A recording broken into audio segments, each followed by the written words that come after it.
Hello friends, welcome back to my channel.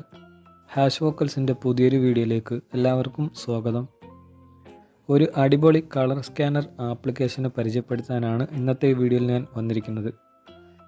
നമ്മുടെ phone ഉപയോഗിച്ച് തന്നെ ഏത് കാര്യവും കളറായി സ്കാൻ ചെയ്ത് അതൊരു ഡോക്യുമെൻ്റ് രൂപത്തിൽ സേവ് ചെയ്യാനും മറ്റുള്ളവരിലേക്ക് ഷെയർ ചെയ്യാനും കഴിയുന്ന നല്ലൊരു ക്യാമറ സ്കാനിങ് ആപ്ലിക്കേഷനാണിത്.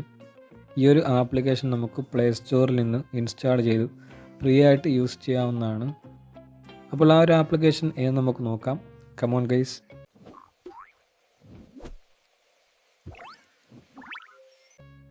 നമ്മുടെ പ്ലേ സ്റ്റോർ ഒന്ന് ഓപ്പൺ ചെയ്ത് അവിടെ സെർച്ച് ബാറിൽ റാപ്പിഡ് സ്കാനർ എന്ന് ടൈപ്പ് ചെയ്യുക. Rapid scanner. അപ്പോൾ ഈ ഒരു ലോഗോയിൽ കാണുന്ന ആപ്ലിക്കേഷനാണ് ഞാൻ പറഞ്ഞത്, ക്യാമറ സ്കാനർ റാപ്പിഡ് സ്കാനർ എന്നുള്ള ഈ ഒരു ആപ്ലിക്കേഷൻ.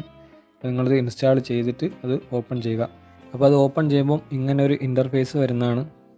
അപ്പോൾ ഇവിടെ താഴെ കാണുന്ന ക്യാമറ ചെയ്താൽ ഇങ്ങനെ രണ്ട് ഓപ്ഷൻ വരുന്നതാണ്. അതിലാദ്യത്തേത് നമുക്ക് ഡയറക്റ്റ് ക്യാമറ എടുത്തുകൊണ്ട് സ്കാൻ ചെയ്യുന്ന ഓപ്ഷനാണ്. രണ്ടാമത്തേത് നമ്മുടെ ഗാലറിയിലുള്ള ഫോട്ടോകൾ സ്കാൻ ചെയ്യാനുള്ള ഓപ്ഷനാണ്. ഡയറക്റ്റ് ക്യാമറ എടുത്തുകൊണ്ട് സ്കാൻ ചെയ്ത് കാണിച്ചു തരാം.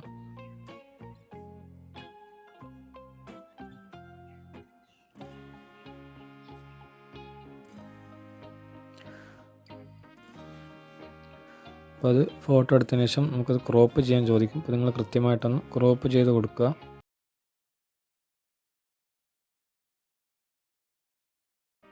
ഓക്കെ, അപ്പോൾ ക്രോപ്പ് ചെയ്തതിന് ശേഷം താഴെ കാണുന്ന ടിക്ക് അടയാളത്തിലൊന്ന് ക്ലിക്ക് ചെയ്യുക. ഓക്കെ, അപ്പോൾ അത് സ്കാൻ ചെയ്ത് കിട്ടിയിട്ടുണ്ട്. ഇവിടെ മുകളിൽ കുറച്ച് ഓപ്ഷൻ കാണാം. അത് കളർ മാറ്റാനുള്ള ഓപ്ഷനുകളാണ്. നമുക്ക് ബ്ലാക്ക് ആൻഡ് വൈറ്റ് വേണമെങ്കിൽ അങ്ങനെ ആക്കാം. അത് വ്യത്യസ്തമായ രീതിയിലേക്ക് മാറ്റാവുന്നതാണ്.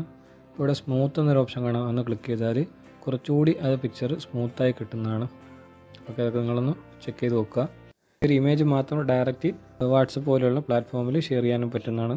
ഇനി നിങ്ങൾക്ക് ഒന്നിൽ കൂടുതൽ ഫോട്ടോകൾ ഇതുപോലെ സ്കാൻ ചെയ്തുകൊണ്ട് ഒറ്റ ഡോക്യുമെൻറ്റിൽ ആക്കണമെങ്കിൽ ഇതുപോലെ നിങ്ങൾ ഓരോ ഫോട്ടോകളും കണ്ടിന്യൂ ആയിട്ട് സ്കാൻ ചെയ്യുക. അത് സ്കാൻ ചെയ്തതിന് ശേഷം നിങ്ങൾ ജസ്റ്റ് ഒന്ന് ബാക്ക് വന്നാൽ നിങ്ങൾക്ക് നിങ്ങളെടുത്ത ഫോട്ടോകളൊക്കെ ഇവിടെ കാണും. ഓരോന്നിലും ലോങ് പ്രസ് ചെയ്തുകൊണ്ട് സെലക്ട് ചെയ്യുക. ഒരു സെലക്ട് ചെയ്തതിന് ശേഷം മുകളിൽ കാണുന്ന PDF എന്ന ഓപ്ഷൻ ജസ്റ്റ് ഒന്ന് ക്ലിക്ക് ചെയ്യുക. എന്നിട്ട് ഓട്ടോ കൊടുത്ത് അത് ഓക്കെ കൊടുക്കുക. എന്നിട്ട് അതവിടെ സേവ് ചെയ്താൽ നിങ്ങൾക്ക് ഒറ്റ ഡോക്യുമെൻ്റ് ആയിട്ട് തന്നെ ഒരു PDF ആയിട്ട് തന്നെ നിങ്ങൾക്ക് ആ ഒരു ഇമേജ് എല്ലാം ലഭിക്കുന്നതാണ്. ഇതുപോലെ നിങ്ങൾക്ക് എത്ര ഫോട്ടോ വേണമെങ്കിലും സ്കാൻ ചെയ്ത് ഒരു PDF ആക്കാവുന്നതാണ്. അപ്പോൾ ഇങ്ങനെയാണ് ക്യാമറ എടുത്തുകൊണ്ട് സ്കാൻ ചെയ്യുന്നത്. ഇനി നിങ്ങൾക്ക് ഇതുപോലെ തന്നെ നിങ്ങളുടെ ഗാലറിയിലുള്ള ഫോട്ടോയും സ്കാൻ ചെയ്യാവുന്നതാണ്. അതിന് താഴെ കാണുന്ന പിക് ഫ്രം ഗാലറി എന്ന ഓപ്ഷൻ ക്ലിക്ക് ചെയ്താൽ നമ്മളെ ഗാലറിയിലേക്ക് പോകും. അപ്പോൾ നമുക്ക് അവിടെ നിന്ന് ഇഷ്ടമുള്ള ഫോട്ടോ സെലക്ട് ചെയ്ത് ഇതുപോലെ സ്കാൻ ചെയ്യാവുന്നതാണ്. അതിപ്പോൾ ഞാൻ നിങ്ങൾക്ക് കാണിച്ചു തരുന്നില്ല, നിങ്ങൾക്ക് നോക്കാവുന്നതാണ്. ഇതുപോലെയൊക്കെ തന്നെയാണ്. ഏറ്റവും മുകളിലായിട്ട് ലെഫ്റ്റ് സൈഡിൽ 3 വര കാണാം. അതിലൊന്ന് ക്ലിക്ക് ചെയ്താൽ നിങ്ങൾക്കിവിടെ ഒരുപാട് ഓപ്ഷനുകൾ കാണാൻ സാധിക്കും. അതുമായിട്ട് ബന്ധപ്പെട്ട അതുപോലെ സെറ്റിങ്സ് ഒന്ന് ഓപ്പൺ ചെയ്താൽ അതിൻ്റെ ക്വാളിറ്റിയും PDF ഔട്ട്പുട്ട് ക്വാളിറ്റിയും ഡോക്യുമെൻ്റ് സൈസും അങ്ങനെ പല ഓപ്ഷനുകൾ കാണാം. നിങ്ങളതൊക്കെ ഒന്ന് നോക്കുക. നിങ്ങൾക്ക് ഇഷ്ടമുള്ള രീതിയിൽ അത് മാറ്റാവുന്നതാണ്. ഓക്കെ, അപ്പോൾ ഇന്നത്തെ വീഡിയോ നിങ്ങൾക്ക് ഇഷ്ടമായെന്ന് കരുതുന്നു. ഇഷ്ടമായെങ്കിൽ ഈ വീഡിയോ നിങ്ങളൊന്ന് ലൈക്ക് ചെയ്യുക. കൂടാതെ മറ്റുള്ളവരിലേക്ക് വീഡിയോ ഒന്ന് ഷെയർ ചെയ്യുക.